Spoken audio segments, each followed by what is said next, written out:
Your inability to say no at times is hurting you more than you think it is. You will have doubters. You will have people that you will meet in life that their pure existence in your eyes is that they are a hater. And yeah, you won't be able to say anything to them because you feel embarrassed. Because you feel like you don't want to come off as weak. And maybe sometimes you want to fight back. And you actually do fight back. You lash out and become the person that they expected you to be. You are showing your insecurities. You are showing that you aren't mature enough.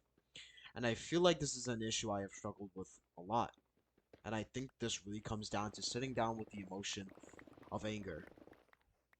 I think anger is the emotion that is shrugged off a lot within society. Nowadays, it is very easy to become mad, and I honestly don't know the clear, definite answer to that. I just feel like people get rousier much quicker than we should be. It could be due to social media, it could be due to, mental health problems that our generation is feeling much more compared to others.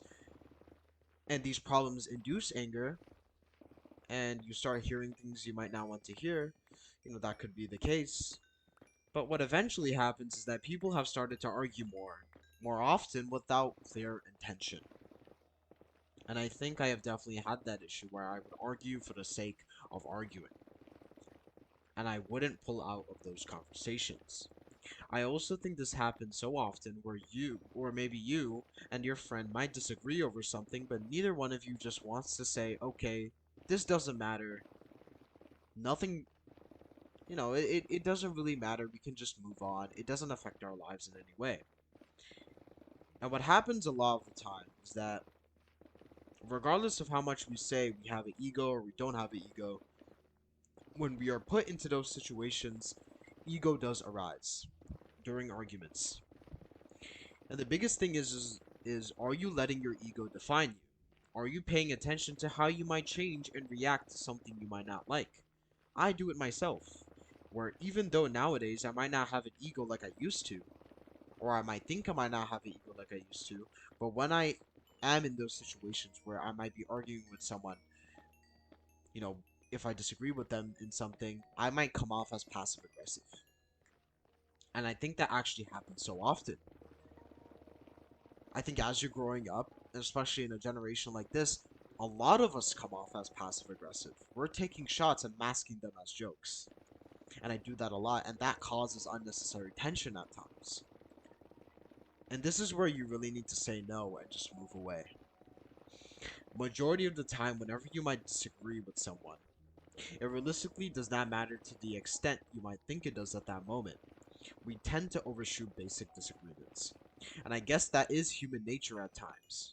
We want to prove that we are correct. We want to fight back.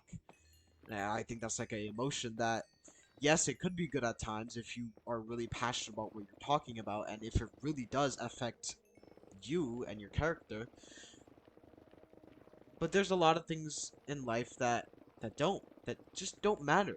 You just don't need to argue over certain things. And for myself, I tend to disagree with people, and I sometimes come off as a bad person, and I get perceived as a bad person when in reality it didn't really matter. And that not only is your own perception of yourself being ruined, but your perception of them is being ruined too, of whoever you're talking to. It eventually leads to you affecting your own peace. And you will need to pay attention to things you will say no to. Understand how it really affects you. And if it doesn't, you can just stay away. Pull away from things and pull away from people, that cause unnecessary problems. And you'll be able to satisfy yourself in life. See you guys later.